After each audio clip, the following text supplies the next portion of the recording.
Let's take a closer look now at another impact that has gotten a lot of attention in the past 24 hours. What all this means for food safety and government inspections. Amna Nawaz is here to break down what we know.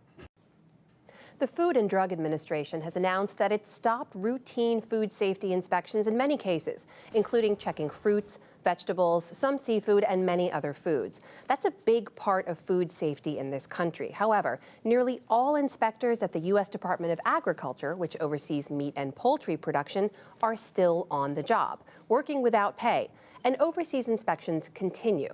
Sarah Sorsher is the Deputy Director of Regulatory Affairs at the Center for Science in the Public Interest, a consumer advocacy organization focused on food safety and healthy eating, and she joins me here now. Welcome to the NewsHour. Thank you. I'm glad to be here. So the FDA looks and oversees the vast majority of our food supply when they're not in shutdown mode. What does that mean? Regularly, what are they doing to protect our food supply?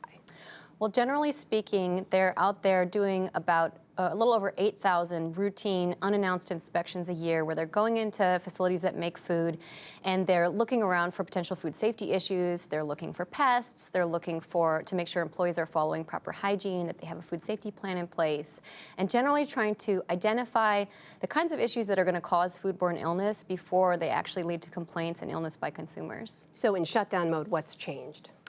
Well, the good news is the FDA actually announced yesterday that they're going to try to be restarting some of their routine inspections. But originally, the shutdown plan had been that they would end all of this routine work and really focus on responding to emergencies, going in when there's an outbreak or a recall, and only taking action in those cases. So what we've learned yesterday is that as of next week, hopefully they'll be starting again, at least on the highest risk foods, which includes cheeses, seafoods, unpasteurized juice, the kind of thing that a consumer might think to put in their refrigerator because it's perishable. Those are the kinds of foods that FDA will be focusing on. So does that alleviate any concerns that there could be lapses in some of that oversight? It's certainly better to have inspectors out there doing those inspections. I think part of the problem is that foodborne illness can come from anywhere. We've seen outbreaks linked to peanut butter, to flour. We've seen recalls recently with boxed cake mix. So it's important for FDA to be out there resuming the work that it does everywhere and working on all the foods that we eat. That being said, it is great that they're doing the high-risk foods, and that should cover about a third of the establishments. Those inspectors will be unpaid, which could affect how they're able to focus on their work and morale, but they will be doing the job that they were doing before the shutdown. So, Sarah, a lot of people saw headlines about food safety inspections being halted as a result of the shutdown. Is there any reason for the average consumer out there to be concerned? I think there's still a reason for consumers to be concerned, and that concern should be greater the longer the shutdown goes on. Since they usually do a little over 8,000 inspections a year, that's potentially hundreds of inspections that are not being done during the shutdown. And the more that happens, the more we are at risk. But that's assuming it could go on longer. I want to be clear about this. So far, it's had a minimal impact, right? You said about over 8,400 inspections a year. Yeah, if you do the math, that's about 160 per week. Right. And the shutdown is coming up on 3 weeks now. So it's a number in the hundreds. Commissioner Gottlieb, I want to point it out, said that a few dozen that had been scheduled would have been missed so far in the shutdown, mainly because of holiday scheduling and so on. So far, he's insisting the impact would have been minimal. There's nothing to worry about. I want to ask you about a larger point, though.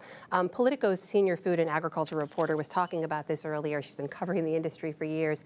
And she mentioned, yes, the FDA does 50 high-risk inspections a week for soft cheeses, seafoods, that category, 160 low-risk inspections a week. But she also points out there are tens of thousands of food facilities that exist in the U.S., really saying that our food safety isn't inspected as much as we think it is. That's a really good point. And even under the best of circumstances, FDA really struggles to keep up with their workload.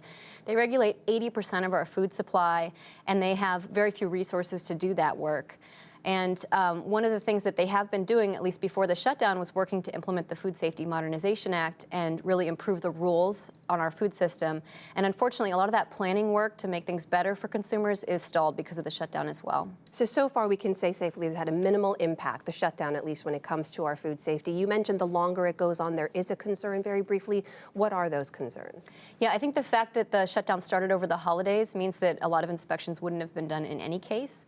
As the shutdown goes on, the inspections that are not done means that inspectors are not out there flagging issues that they otherwise would have seen. They're looking for vermin, they're looking for potential filth in our food, they're looking for the types of things that could cause contamination that could lead to foodborne illness.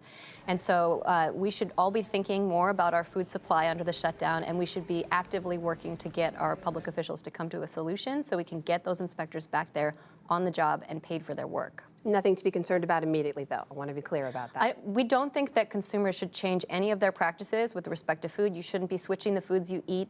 There's no reason to think that your foods are less safe under the shutdown. But as this shutdown drags on, it could have an impact on food safety, and we need to make sure that it ends swiftly.